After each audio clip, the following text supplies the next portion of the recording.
मेरे साथ इस वक्त हैं जम्मू कश्मीर बीजेपी के प्रेसिडेंट और राज्यसभा मेंबर सतपाल शर्मा। न्यूज़ 18 से बात करने के लिए बहुत बहुत शुक्रिया। 1975 और आज का दिन ही इमरजेंसी लागू की गई थी। किस तरह से आज आप उसको एक प्रोटेस्ट के तौर पर, ब्लैक डे के तौर पर मना रहे हैं, और क्या लगता है कि इमरजेंसी जो थी कितना बड़ा एक ब्लैक डे था? देखिए, देश की राजनीति के ऊपर और डेमोक्रेसी के ऊपर एक बहुत बड़ा धब्बा था। कांग्रेस की मनमानियाँ हम सब जानते हैं कि आज़ादी के बाद से ही लेकर, और जिस तरीके से श्रीमती इंदिरा गांधी जी को प्रेशर्स के चलते डिप्राइव किया गया और उसके बाद इमरजेंसी देश भर में थोपी गई, और उन लोगों को, जो लोग देशभगत थे, जो लोग विद्यार्थी थे, जो लोग सड़कों पर आकर अपना हक की मांग जो है वो कर रहे थे, उन लोगों को जो है वो अंदर किया गया, प्रताड़ित किया गया। और कई लोग तो यहाँ पर 2-2 वर्ष से कम, क्योंकि 21 महीने लगातार उसका चलना, और इस अंतराल में कई भी लोग ऐसे थे जो लगातार से साल 1.5 साल जो थे वो जेलों में बंद रहे, उन्हें प्रताड़ित किया गया, उनके ऊपर अत्याचार किया गया। कई ऐसे अभिनेता थे, किशोर कुमार जी का नाम, देवानंद जी का नाम, मनोज कुमार जी का नाम, हम सबको याद रखना चाहिए कि वो लोग उनके कहे हुए, उनकी मनमानियों के ऊपर खरे नहीं उतरे। किसी को बोला गया कि हमारा अपना पर्सनल फंक्शन है, वहाँ पर आकर गाए, और उसने कहा कि मैं वहाँ पर नहीं गा सकता। और उसके गाने जो थे, किशोर कुमार जी के गाने, किशोर दा के गाने जो थे, उनको बंद कर दिया गया, डीडी के ऊपर बंद कर दिया गया, और ऑल इंडिया रेडियो के ऊपर बंद कर दिया गया। और जिस तरीके की प्रताड़ना हमारे पूर्वजों ने सही है, हम लोगों ने सही है, मानकर चलिए कि देश का कितना बड़ा नुकसान उस वक्त कांग्रेस ने किया, और अराजकता की तरफ देश अग्रसर करने की कोशिश हमेशा से कांग्रेस की रही है।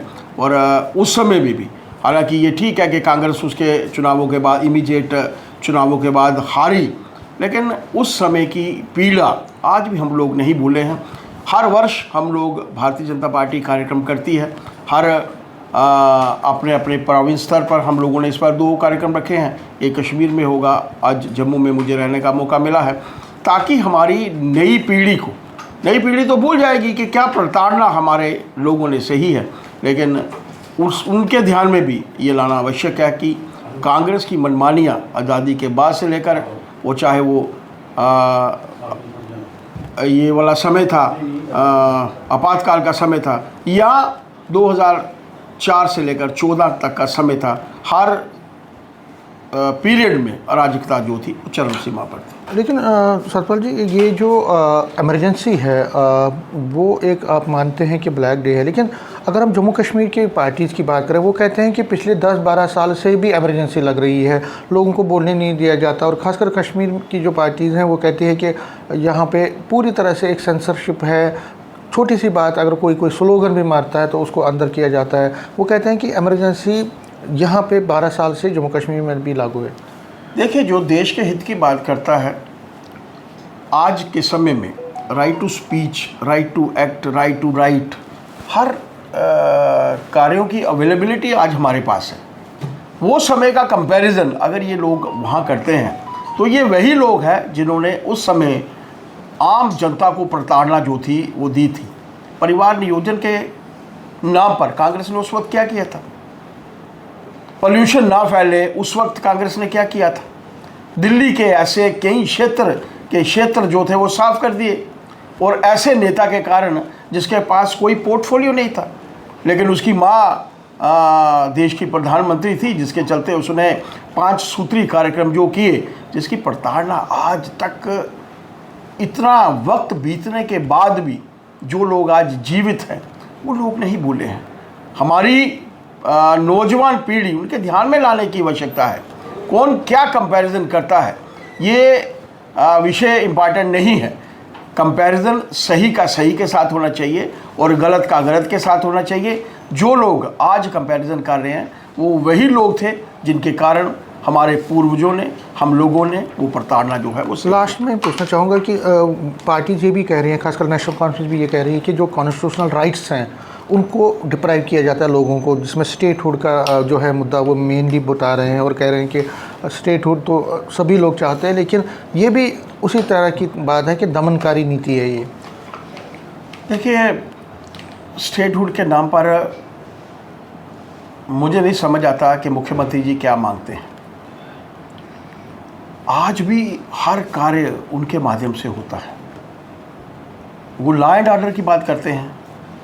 ज्येष्ठा माता जी के दर्शन के लिए मैं खीर भवानी माता जी के दर्शन के लिए वहाँ पर गया था और मैं देख रहा था कि आज भी उनके नेताओं के आगे पीछे पुलिस घूमती है। पता नहीं लॉ एंड ऑर्डर कौन से एलजी साहब के पास रखा हुआ है। कोई भी डिपार्टमेंट उनके बगैर एक्ट नहीं करता। एलिवेशंस, ट्रांसफर्स उनके माध्यम से होती हैं। सिर्फ लोगों का ध्यान बरगलाने के लिए अपनी उम्मीदों के ऊपर खरे नहीं उतर रहे, ना लोगों की उम्मीदों के ऊपर खरे उतर रहे हैं।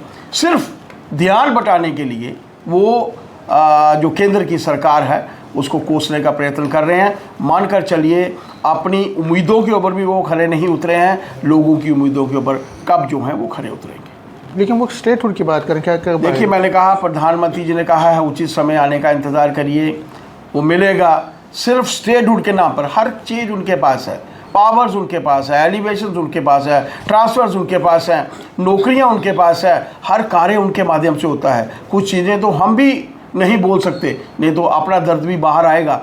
कहाँ कहाँ लोगों को प्रताड़ित किया जाता है, कहाँ कहाँ जो विपक्ष में बैठे हुए लोग हैं उनको प्रताड़ित किया जाता है। आप मानकर चलिए अपनी उम्मीदों के ऊपर खरा नहीं उतरना और उसके बाद लोगों की उम्मीदों के ऊपर खरा नहीं उतरना, ये दो अलग अलग चीज़ें हैं।